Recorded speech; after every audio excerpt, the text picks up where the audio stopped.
The aching in my own tallywhacker is almost unbearable as I watch my young wife pleasure these 5 interlopers.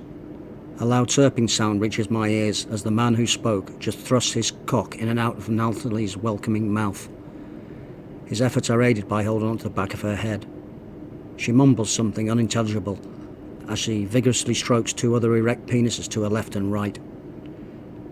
2 more magnificent specimens of manhood hold their own horepipes in hand, eager for my sweet wife to give them some attention.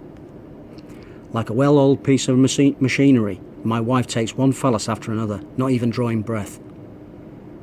She swallows and sucks each one in turn, her hand searching out 2 free cocks to masturbate. I slide my hands down the front of my breeches and the watery fluid of my heightened arousal touches my fingers. Never before have I seen Natalie so eager for another man's cock. Some less enlightened individuals would feel a pang of jealousy, even be enraged by such a sight. Not me. She takes each cock without any effort. There was no gasping for air, there was no choking, and there was no gagging. Every dick slides down her throat as if she was breathing them in. I would even say she was enjoying the festivities. For the first time in my life, I feel a hint of anger towards these men that are savouring my wife's flesh. I have no time to reflect on how I am feeling, as the leader of the group pulls Natalie from her knees. There is a look of anticipation in her face as she grabs her by the throat. He presses his lips against hers and she does not fight it. They lock in a passionate embrace as his free hand fondles her breast. He tweaks the nipple between his thumb and finger and she squirms against him.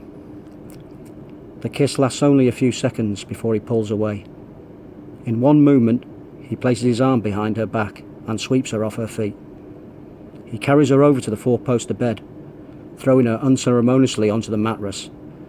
The rest of the group follow his lead and gather around the bed. Natalie lies on her back, staring up at the assembled group.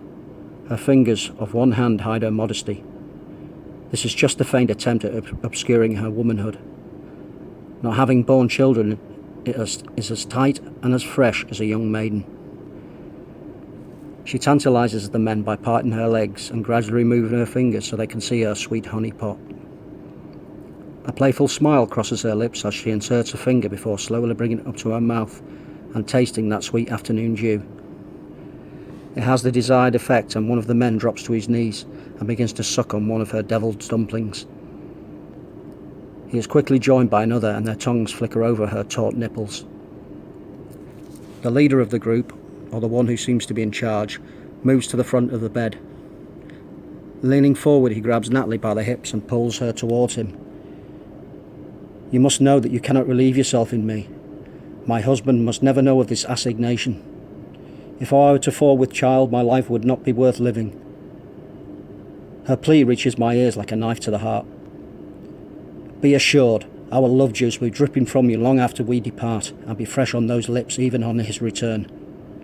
Another of the group leans towards her and speaks the words loud enough for the rest to hear.